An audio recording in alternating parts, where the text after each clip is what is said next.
שלום, ברוכים הבאים לערוץ שלי, קוראים לי קלרה והיום אני מסבירה לכם איך אני עושה פאי לימון. מה שאני אוהבת בפאי לימון זה שילוב של מרקמים, כאילו קריספי ורך, וגם של טעמים, ליים ולימון ביחד לדוגמה, או חמוץ נגד מתוק. ואז בשביל זה אני משתמשת בכמה שכבות, אז בואו נסתכל ביחד איך הפאי לימון שלי מורכב.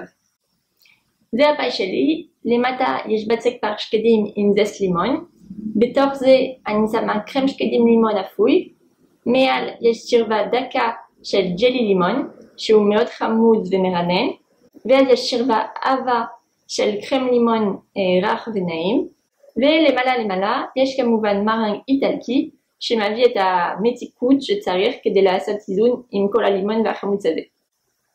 אם אתם רוצים פאי לימון שהוא יותר פשוט, אין בעיה, פשוט אל תעשו את השכבות של הקרם שקדים והג'לי לימון. אז אם אתם אוהבים את המתכון שלי, תשימו לייק ואל תשכחו להירשם לערוץ. ועכשיו נתחיל. אז אני אתחיל עם הקרם שקדים, בשביל זה פשוט, אתם צריכים 40 גרם אבקת שקדים, 40 גרם סוכר, 40 גרם חמה רכה, זה חשוב שהיא תהיה רכה, 40 גרם ביצים והזסט של לימון אחד. אני לוקחת קערה, וקודם צריך לאבד את החמה טיפה.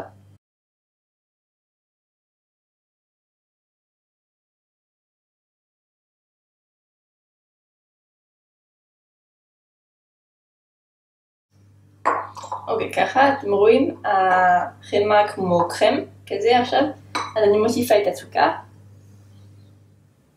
ואז אני מוסיפה את הזסט, אני ממשיכה עם הביצים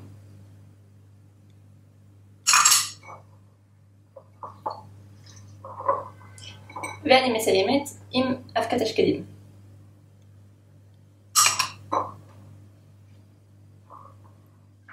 הקרם מוכן, אני שמה ניילון על הקרם ובינתיים אני אכניס את זה במקרר. עכשיו אני עושה קרם לימון, זה אותו קרם לימון שאני משתמשת במתכון של המקרונים בטעם לימון. אני אשים לכם את הקישור למעלה אם אתם רוצים לראות, אבל בכל מקרה אני אעשה את זה שוב פעם מולכם עכשיו. ובשביל זה אתם צריכים 4 חימונים, 80 גרם מיץ לימון, 80 גרם סוכר, 15 גרם קורנפלור, 100 גרם חמה, והזסט של 2 לימונים. אם ראיתם את הסרטון שלי לגבי מקרון לימון, אתם יודעים שאני לא אוהבת לגעת במיץ לימון עם כלי ברזל, אז אני משתמשת בלקקן סיליקון וקערת זכוכית.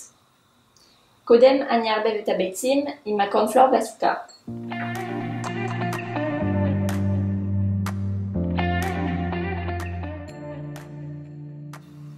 ואז אני מוסיפה את הזסט והמיץ לימון.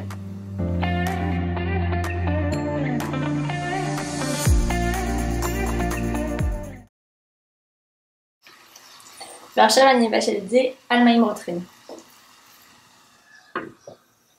אוקיי, כשאתם מקבלים משהו יותר סמיך כזה, אז אפשר לסגור את האש ולהוריד מהמים. עכשיו אני אוסיף את החמה, וכדי לקבל משהו מאוד חלק, אני אטחון עם המיקסר הזה.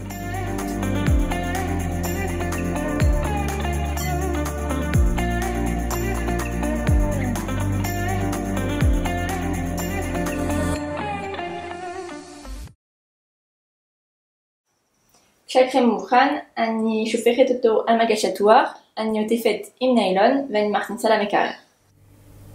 אז עכשיו אני אעשה בצק פריך, זה אותו בצק שאני עושה לטרט פירות, יש גם סרטון על זה, אז אני אשים לכם קישור למעלה. אתם צריכים 125 גרם קמח, 30 גרם אבקת שקדים, 30 גרם אבקת סוכר, 70 גרם חמה, 25 גרם ביצה, וטיפה וניל, טיפה מלח וחצי כפית זסט לימון. אתם גם יכולים לעשות את המתכון הזה עם ביצה אחת ולהכפיל את שאר הכמויות, ומה שנשאר פשוט אפשר לעטוף אותו בניילון ולשמור במקפיא. אני משתמשת במיקסר עם וו גיטרה כי זה יותר פשוט. אז אני מכניסה את החמה ואני אערבב עם אבקת סוכר. ואני גם מכניס עכשיו את הווניל, הזסט והמלח.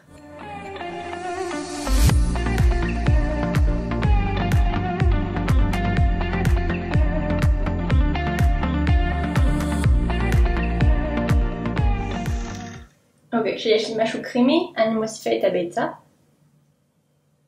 כשזה מרובב, אני מוסיפה את האבקות. וזהו, הבצק מוכן. עכשיו שמתי את הבצק על נייר אפייה, ואני ארדד אותו בין שני דפי נייר על עובי של 2 מילימטר.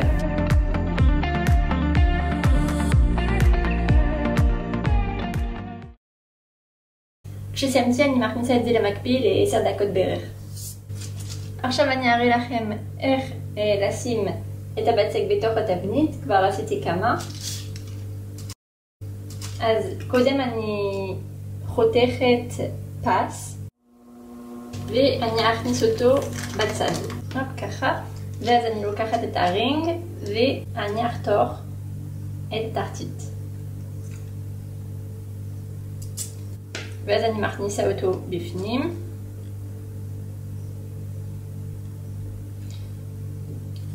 ואני לוחצת פה כדי לזכור שזה יהיה שטוח ממש. ואז עם סכין חד אני מורידה מה שמיותר למעלה. וככה התחתית צריך להיראות. הכנסתי את התבניות 10 דקות במקפיא, ועכשיו אני דוקרת את התחתיות עם מזלג, ואז אני אכניס אותם ב-160 מעלות ל-15 או 20 דקות.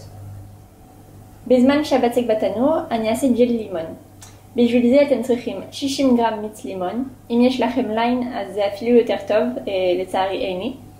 10 גרם סוכר וטיפה ג'לטין, לקחתי 2 גרם אבקת ג'לטין ששמתי בתוך 10 גרם מים. זה באמת הכי קל שאפשר, אני פשוט מחממת את המיץ לימון עם הסוכר, וכשזה חם אני מוסיפה את הג'לטין.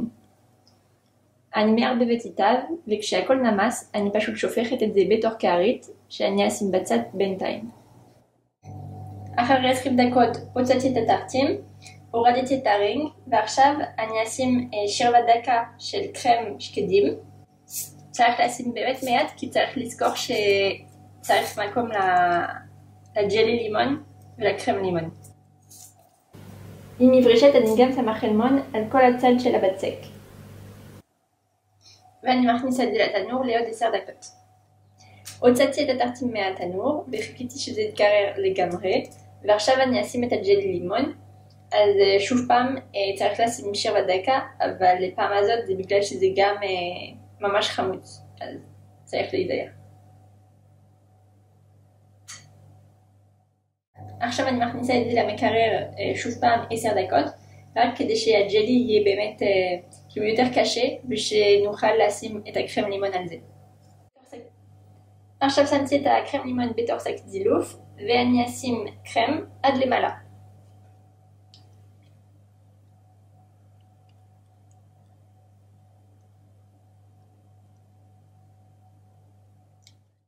ועם קליק הזה או עם לקקן אני עוברת על כל תחת כדי שזה יהיה ממש שטוח.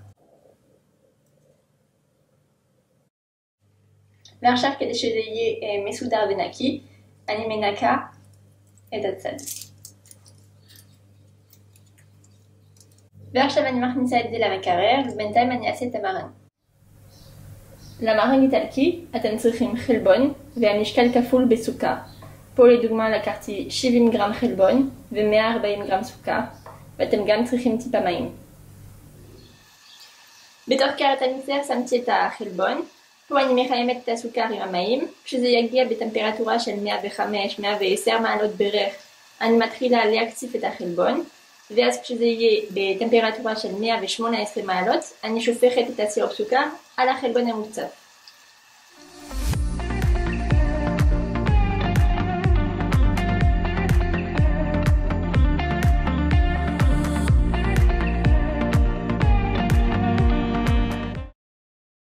ואני מערבבת עד לקבלת מרנג מבריק ומאוד יציב.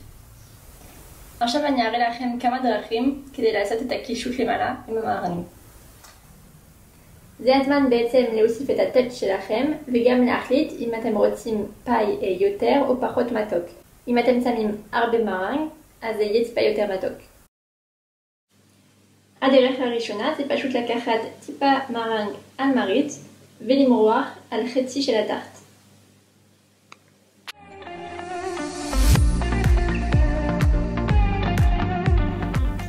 עכשיו אני משתמשת בשקית דילוף ובצנטר כזה שנראה טיפה כמו סנט אונורי, סוג של.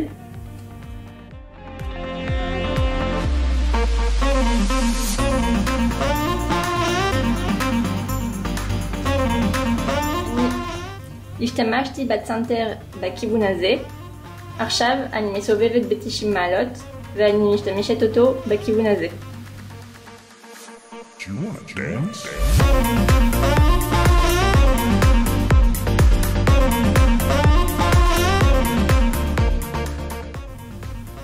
אתם רואים, זה עושה סוג של פרח כזה.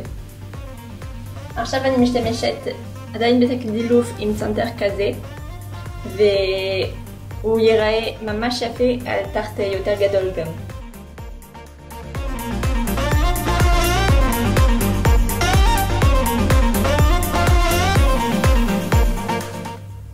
עכשיו אני אשתמש בצנטר כזה עם שיניים.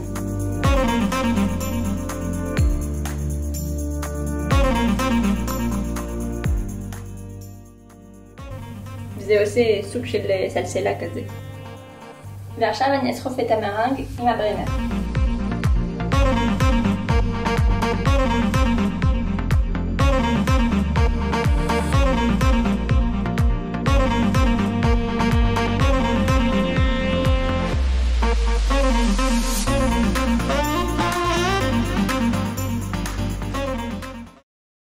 וזהו המתכון נגמר, אני מקווה שאהבתם. אם כן תשימו לייק וגם תגידו לי איזה קישוט אתם הכי אוהבים, ואם עוד לא נרשמתם אז תקליקו עליי כדי להירשם לערוץ ולראות עוד מתכונים כאלה בעתיד.